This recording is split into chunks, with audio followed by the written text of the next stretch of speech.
On my wedding morning, my phone buzzed while someone was pinning my veil into place with the kind of careful hands that made everything feel softer than it actually was. I remember the smell of hairspray, the quiet hum of the space heater near the mirror, and the way my heart kept trying to convince me that this was going to be a good day, no matter what. I looked down, expecting some last-minute question or a photo from my mom that said she was almost there, or even a corny line that would make me roll my eyes and laugh. Instead, it was one text. From my mother. Don't save us seats. No emoji. No explanation. Just that.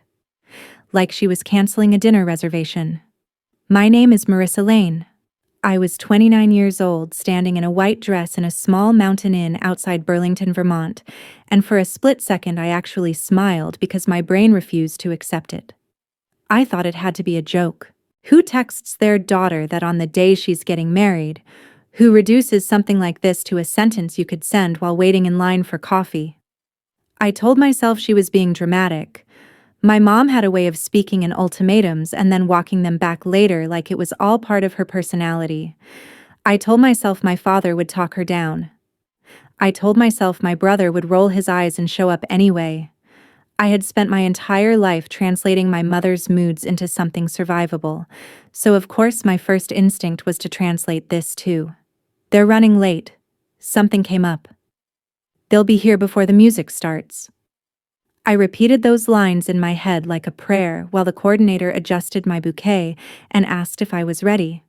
I said yes, because what else do you say when the world is moving forward and you can either move with it or get crushed underneath it? Then the music started. The doors opened. I stepped into the aisle, and the entire right side, my side, was empty. Not one familiar face. Just neat rows of chairs, a few programs folded on laps that belonged to my husband's family, and the soft blur of flowers along the aisle that suddenly looked like decoration for someone else's life. I felt my chest tighten, not in a dramatic movie scene way, but in that quiet way where your body tries to protect you by going numb. I kept walking anyway, because Eric was standing at the end of the aisle, hands folded, eyes fixed on me like I was the only solid thing in the room. Eric Callahan. My husband had the kind of steadiness you can't fake. He was a community college counselor, the kind of man who remembered the names of his students' kids, and didn't say networking like it was a religion. My mother had spent my entire engagement calling him nice but not ambitious, which was her polite way of saying he didn't impress the people she wanted to impress. I didn't look at the empty chairs again until I was standing beside Eric. I didn't want my face to betray me. I didn't want my voice to wobble. I didn't want to give my mother the satisfaction of knowing she could still reach into my body and pull the strings from miles away. So I said my vows. I smiled when I was supposed to smile. I let the photographer pose us like a picture-perfect couple. I ate cake I couldn't taste. I accepted hugs from Eric's relatives who kept saying, "Your family must be so proud and they'll be here for the reception." And sometimes traffic is just awful, because they didn't know what else to say either. I nodded politely because that's what you do when your dignity is the only thing you have left in the room. That night, after the speeches, after the last dance, after the guests drifted out into the cold Vermont air, I sat on the edge of the bed in our suite, still wearing half my makeup. My feet hurt. My hair felt heavy. Eric was in the bathroom, loosening his tie, moving gently like he was afraid any sudden motion might break me. I finally looked at my phone again, not because I wanted to, but because the silence was too loud. And there it was. An Instagram post from my cousin Jenna. A group photo on a terrace somewhere, bright and expensive, all white stone and blue water behind them. My mother, my father, my brother, my aunt, my whole side standing shoulder to shoulder in matching linen like they were starring in a lifestyle ad. They were holding drinks with little umbrellas. My mother had that same smile she used for charity galas, the one that said, "Everything is perfect and everyone else is lucky to be near her." The caption read, "Always us." I stared at the screen until my eyes burned. I didn't even cry right away.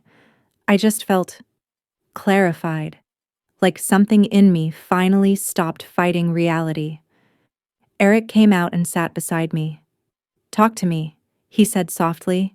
"Do you want to call her?" I showed him the photo. I watched his face change, not into anger exactly, but into something older and deeper, the kind of disappointment that doesn't need volume. He exhaled slowly. "Marissa," he began, and I could tell he was trying to find words that wouldn't make it worse. I held up a hand. "I don't want you to fix this," I said. "I don't want anybody to fix this," because that was the truth. I had spent my whole life fixing things that weren't mine to fix. That night, sitting in my wedding dress while my family posed under perfect sunlight, I realized I had been cast in a role I never auditioned for, the responsible one, the useful one, the one who handles it. My mother liked to tell people she built our family business from nothing with my father. She called it grit. She called it hustle. She called it the Lane legacy, like it was a royal title. And on paper, sure, it looked impressive. Lane and Hearth was a regional home goods brand with a handful of stores and a warehouse outside Atlanta. My parents were well known in certain circles. They sat on boards, they hosted fundraisers, they smiled in photos beside people who mattered to them. What my mother never said out loud, what she never posted online, was how much of the day-to-day was carried on my back. I didn't even work in Atlanta anymore. I lived in Minneapolis. I had moved years ago for a job opportunity, and because distance was the only boundary my family respected. I was the financial operations director for Lane and Hearth, which sounded like a title you could brag about, and my mother did brag about it whenever she wanted to prove she raised a successful daughter. But the job itself wasn't glamorous. It was spreadsheets at midnight. It was making calls to vendors when my father forgot a payment. It was smoothing over payroll when my brother Grant overdrew an account again because he had an idea, and ideas always cost money. It was reading contracts my mother refused to read because she didn't like feeling confused. It was signing documents because banks didn't trust my father's optimism or my mother's charm. They trusted my consistency. Years ago, when Lane and Hearth started expanding too fast, my mother signed power of attorney and joint authorization on several accounts to me temporarily because she said it would be easier if I handled the financial side. She didn't want to sit through meetings with lawyers. She didn't want to learn the banking portal. She didn't want to manage risk. She wanted the image of success without the discomfort of responsibility. I told myself it was normal. I told myself family does that for each other. I told myself I could handle it because I was competent, and competence was my currency in that house. That temporary arrangement never changed. It just became my life. So when I saw that photo, something in me didn't explode. It didn't scream. It didn't throw my phone across the room. It got very still. Eric watched me pick up my laptop like I was reaching for a life raft. "What are you doing?" he asked. My voice came out calm, almost bored. "I'm working," I said. Which was true. It was the kind of work I had always done, just with different intentions. I logged into the banking portal for Lane and Hearth. The screen loaded the familiar account list: operating funds, payroll, vendor payments, corporate cards, travel account. The growth reserve, which was basically a story my parents told themselves about expansion and legacy, and which my brother treated like a personal lottery ticket. My name was attached to more of it than my mother would ever admit in public. It wasn't some dramatic hacker moment. It was quiet, procedural, and completely legal. I started where consequences would be immediate but explainable. Corporate cards suspended, authorized users removed, travel account transfers paused, the growth reserve placed on hold pending review. I sent one polite email to our relationship manager at the bank, a man who had watched me prevent 3 different financial disasters in the last 2 years alone. I told him I was initiating an internal audit of shared accounts and that I would not be approving any new charges without direct written confirmation. Eric sat beside me silent for a long moment. Then he tried to lighten it because that's what good men do when they feel helpless. "So this is what it looks like when you finally use your job for yourself," he said. I let out a small laugh, but there was no humor in it. "This is what it looks like when I stop saving them," I said. We ate leftover cake out of the box, sitting on top of the comforter like we were too tired to pretend to be elegant. I cried for a few minutes, but not like a meltdown. More like a leak finally letting go after too much pressure. Eric held me, kissed my forehead, and didn't ask me to forgive anyone. He just stayed. Sometime after midnight, my phone lit up. The family group chat. First message from my aunt: "Is anyone else's card not going through?" Then my brother: "Mine got declined. What's happening?" Then my father: "Marissa, call me." I turned the phone face down and went to sleep. Not because I didn't care, but because for the first time in my adult life, their panic did not feel like my emergency. The next 3 days were quiet on the surface and chaotic underneath. We drove back to Minneapolis after the wedding weekend because Eric had to work, and I couldn't stomach the idea of sitting still while my family rewrote the story in their heads. The sky was gray. The roads were wet. My phone buzzed occasionally with missed calls I didn't return. I didn't block anyone. Blocking would have been dramatic. I just didn't answer. It was a boundary that felt almost unfamiliar, like trying on shoes that actually fit. I spent those days reviewing account activity with a level of attention I normally saved for crises. When you've been the family safety net, you learn where they hide the mess. And my family had been hiding a lot. On the third morning after the wedding, someone pounded on my apartment door so hard the frame shook. Eric was still asleep. I was in the kitchen pouring coffee into my chipped mug, the one that said, "Stay kind," ironically gifted by my mother 2 Christmases ago, after she spent the whole dinner criticizing my life choices. The pounding came again, louder, angrier. And then my mother's voice, sharp as a siren. "Marissa, open this door right now." I took one slow sip of coffee, set the mug down carefully, and walked to the door. I didn't rush. I didn't flinch. I opened it, and my mother nearly stepped into my living room as if it belonged to her. Diane Lane stood there in a cream-colored coat that still smelled like expensive hotel lobbies. Her skin had a faint glow from sun I didn't get to share with her. Her hair was styled. Her earrings were too much for a Tuesday morning. But her face was flushed, eyes bright with fury. "What did you do?" she hissed, like I had committed a crime. "What did you do to the accounts?" She didn't say hello. She didn't ask about the wedding. She didn't look at my ring. She walked past me like a storm looking for something to knock over. I followed her into the living room and closed the door behind her quietly. "Good morning," I said. My voice sounded steady. That surprised me. "Don't do that," she snapped. "Don't play sweet." "The card got declined. Do you understand what happened to me? We were checking out of the villa and it declined. In front of everyone. In front of staff." She said declined like it was a personal insult. Then she kept going, listing humiliations like receipts. The resort manager's face. The front desk's tone. The way my aunt had looked at her. The fact that she had to use her personal card like some kind of punishment. Not once did she mention the empty chairs at my wedding. Not once did she say the word sorry. When she finally paused to inhale, I spoke. "You chose a vacation over my wedding," I said. Flat. Not pleading. Not dramatic. Just factual. "You chose a photo op and matching outfits over being there for your daughter." She scoffed, waving a hand like I was describing a minor inconvenience. "Oh, please," she said. "It was one day. You wanted that little inn, you insisted on that date, and we already had plans." I looked at her and felt something settle deeper. "You booked that trip after I sent the save the dates," I said. "You didn't have plans. You had priorities." Her eyes narrowed. "So you're punishing the whole family because your feelings are hurt," she said, turning it into something small so she could dismiss it. You are being ungrateful. After everything your father and I built, after everything we've done for you, you fix it today. Call the bank.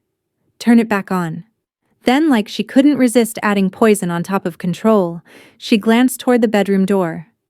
"And Eric," she said with contempt, "that man is not your level.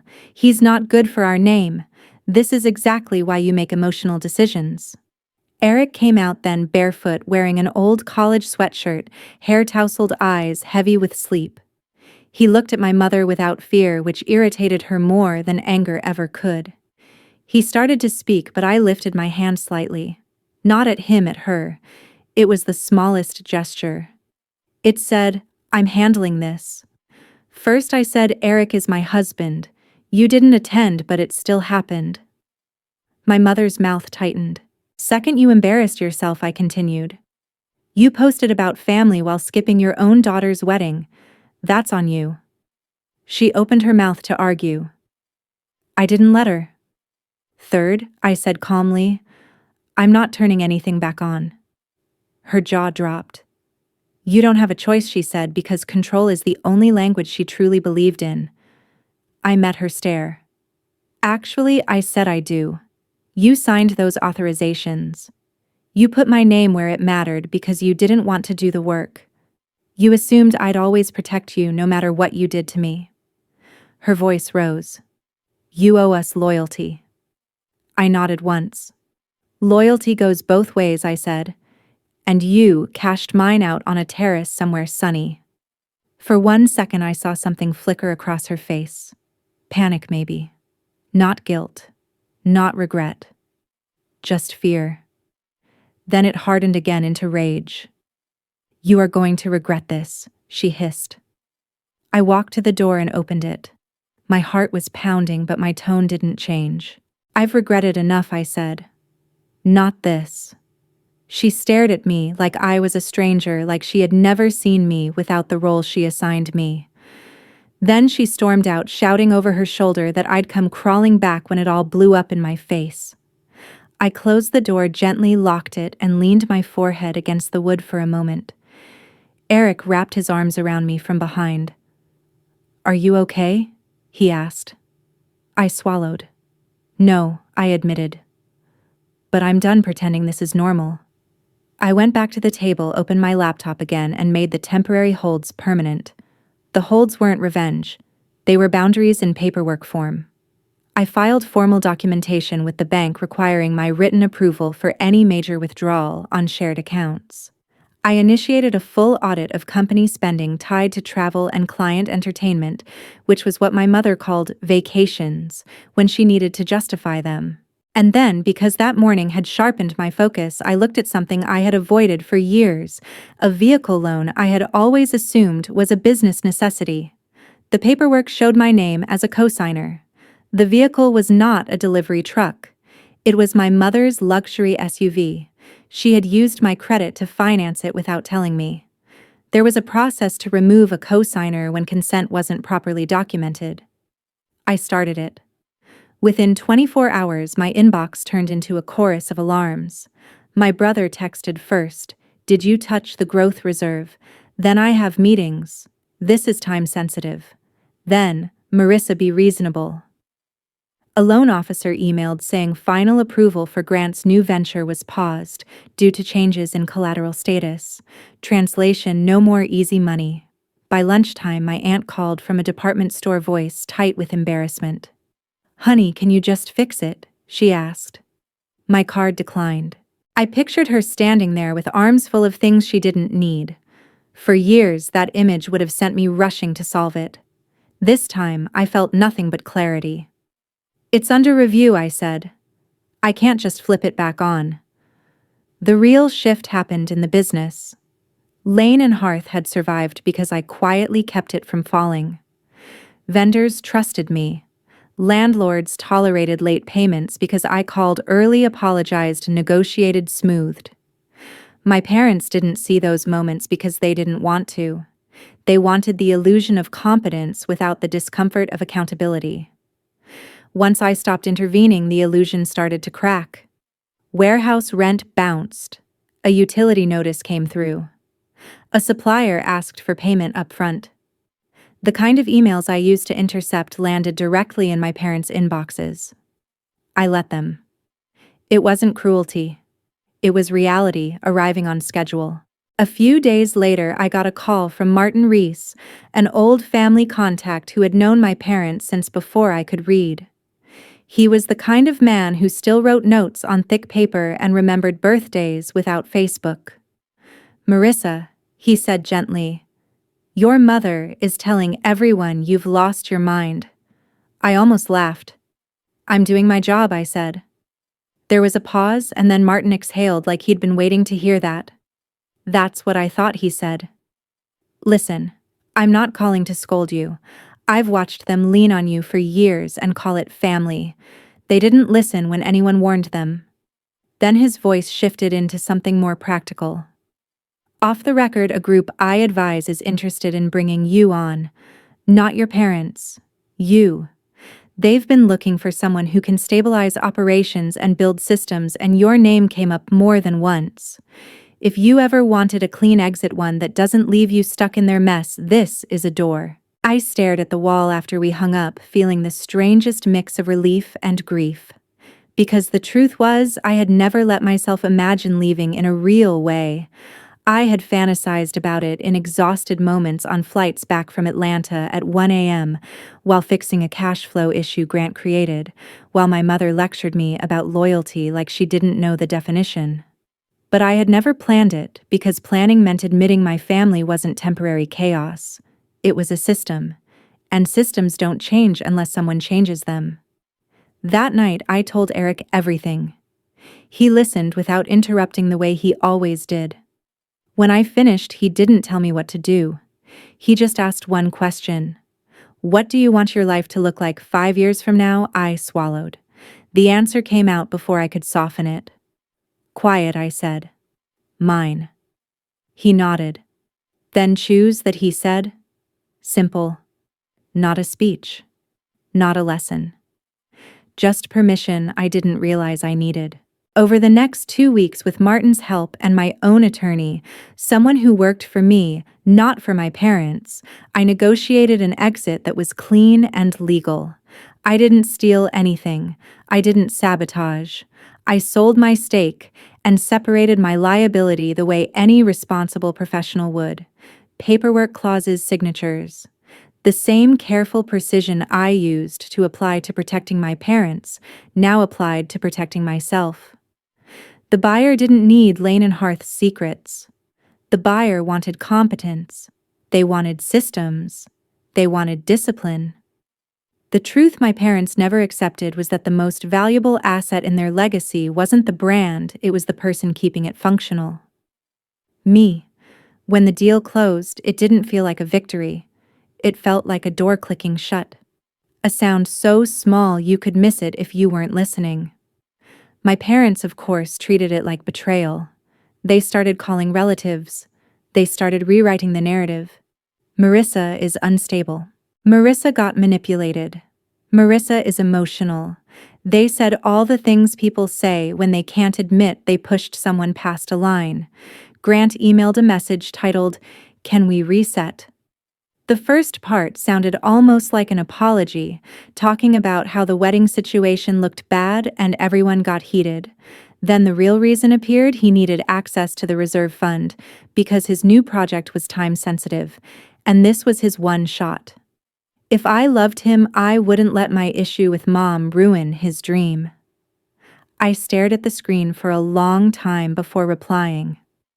I told him I hoped he found a way to build something on his own, and that I believed he could, but I would no longer attach my name, my credit, or my labor to any family venture. I hit send. I waited for the explosion. It came, just not as fireworks. It came as a certified letter from a law office my parents used when they wanted to scare people. It was full of vague threats, interference, damages, fiduciary duty. I forwarded it to my attorney. He called me after reading it and gave a short laugh, not mocking, just incredulous. "They don't want court," he said, "because court requires evidence, and evidence includes the trail they left. including how they skipped your wedding and put it online." He paused. "They're trying to intimidate you back into your role." He was right. That role was their comfort. My compliance was their stability. A week later, the co-signer removal on my mother's SUV processed. The bank sent a confirmation letter. 2 days after that, a mutual acquaintance texted me a photo my mother standing at a dealership, face red, arguing with someone while her SUV sat nearby with a bright sticker on the window. It wasn't cinematic. It wasn't satisfying in a childish way. It was simply the truth of what happens when you build your lifestyle on other people's quiet labor and then treat that labor like it's owed to you. I didn't feel giddy. I felt finished. Time did what time does. It kept moving. The consequences didn't hit my parents in one dramatic moment. They arrived in smaller waves. Vendor relationships tightened. Credit limits shrank. Board invitations slowed. People who used to laugh at my mother's jokes started excusing themselves early. Grant's big venture quietly stalled because investors don't like instability, and my parents didn't have my steady hand smoothing the edges anymore. It wasn't a revenge fantasy. It was a slow correction. About a month after I left, I made a mistake I told myself I wouldn't make. I clicked into a company video meeting invitation that still popped up on an old account. I joined with my camera off, telling myself I just wanted closure. The faces appeared one by one, my parents sitting stiffly in their living room, Grant in what looked like a smaller apartment than he used to brag about, my aunt with a glass of wine and a tight smile. They started talking immediately, overlapping blaming. My father blamed my mother for taking the trip. My mother cried and insisted she was the real victim, that I took her company. Grant complained that everyone always expected him to fail. Not one of them said, "We hurt Marissa." Not one of them said we should have been at her wedding. They argued like I was a problem to solve, not a person. And then my mother said something that settled the last loose thread inside me. "She'll come around," she said, voice smug through tears. "She always does. She's soft." That's when I realized they weren't waiting for reconciliation. They were waiting for my surrender. I closed the laptop. Eric was on the couch grading notes for work, and he looked up when he heard the click.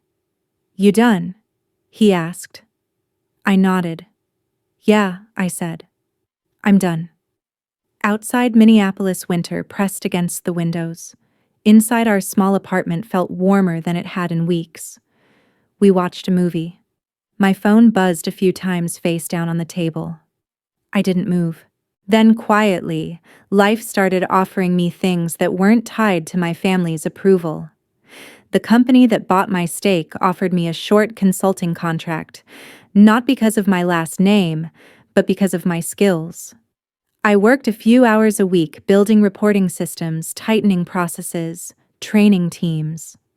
I didn't bring them my parents' clients or trade secrets. I didn't need to. The value was never in stolen information. The value was in how I thought, in how I built, in the discipline my parents benefited from without respecting. A few months later, I got a call from a bank officer I didn't recognize. Her voice was calm and professional. "Ms. Lane," she said, "we're reaching out regarding an account in the name of Eleanor Price." My stomach tightened because I recognized the name instantly. Eleanor Price was my grandmother, my mother's mother, the only person on that side who ever came to my school concerts without acting like it was a chore, the only person who looked at me and asked how I was doing, not what I was achieving. The bank officer explained that my grandmother had established a trust years ago. My parents had never mentioned it. The trust had a condition: the funds wouldn't be released until I had been financially independent from Lane and Hearth for at least 2 consecutive years with documented income unrelated to the family business. "According to our records," she said, "you now meet that condition." My throat went tight. "There's also a note attached," she added gently. "Would you like me to read it?" I sat at my kitchen table with my hands wrapped around my mug as if warmth could anchor me, and I listened as a stranger read my grandmother's words out loud. They were simple, direct, and devastating in the way truth often is. My grandmother wrote that she watched my mother become obsessed with status, that she watched me carry more and more and receive less and less, that she created this trust, so I would have an exit my mother couldn't take away.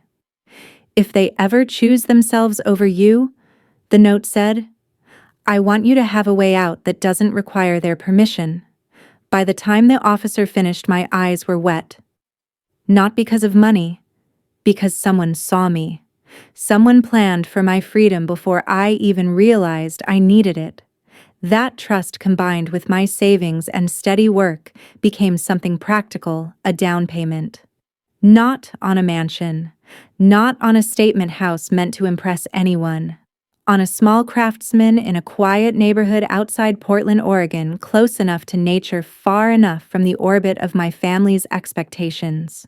Eric and I signed the papers on a sunny afternoon, our names side by side. No Lane and Hearth logos, no family legacy language. Just us choosing a life that didn't require begging for a seat at someone else's table. In the months that followed, I heard updates the way you hear weather reports about a town you no longer live in. Lane and Hearth closed a location. Officially, it was strategic consolidation. Unofficially, it was what happens when you can't keep juggling bills and image at the same time. Reviews changed. People talk. Employees talk. Someone somewhere knew about the wedding. Comments appeared online about owners who preach family values while abandoning their own. My parents cared about image more than numbers, so the slow crack in their reputation hurt them in a way a spreadsheet never could. Grant started talking about starting over. My aunt stopped calling about shopping. My father's calls became less demanding and more uncertain, like he was finally realizing that my absence wasn't a tantrum, it was a structural change. People asked me if I felt guilty. The honest answer was no. I felt sad sometimes. I grieved the version of my family I kept hoping for, the one where my mother showed up, hugged me, and acted like my happiness mattered more than her status. But guilt was the leash they used for years. I had slipped it off quietly. I didn't ruin their lives. I stepped out of the role where I prevented them from experiencing the consequences of their choices. They chose to skip my wedding.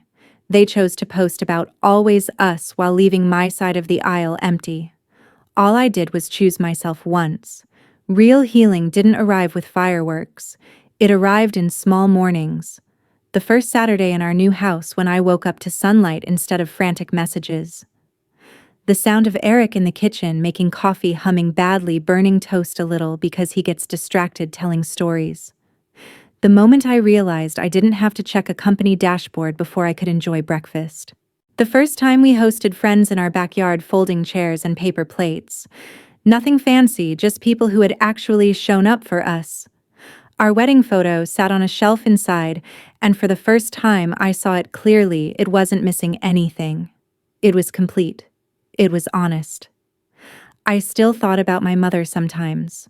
Not with rage, more with that distant sadness you feel when you finally accept someone is who they are. I thought about the way she said, "Don't save us seats," like my wedding was a minor inconvenience.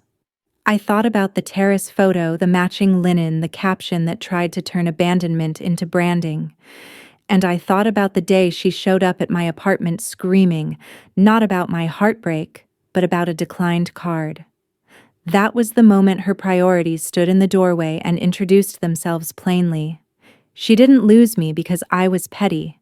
She lost me because she taught me over and over that my role was to serve her image. And then she acted shocked when I stopped. If you're listening to this and you have a family that shows up for you, protect that. Appreciate it. Don't take it for granted. And if you're listening and your family calls you dramatic anytime you ask for basic respect, hear this clearly: you're not crazy. You're not selfish. You're not disloyal for drawing a line. Sometimes the bravest thing you can do isn't confronting them loudly. It's refusing to keep saving them quietly. My mom skipped my wedding for a trip and thought that would be the story she controlled forever. But 3 days later, when she came pounding on my door, she learned something she never expected. I don't open the door just because you knock. Not anymore. And the life I built on the other side, calm, steady mine, ended up being the only forever I actually needed. So I want to ask you something honestly. If you were in my shoes, would you have let it go? Or have you ever had to step away from someone who kept calling themselves family while treating you like a resource? Tell me what happened. Someone reading your comment might need the reminder that they're not alone.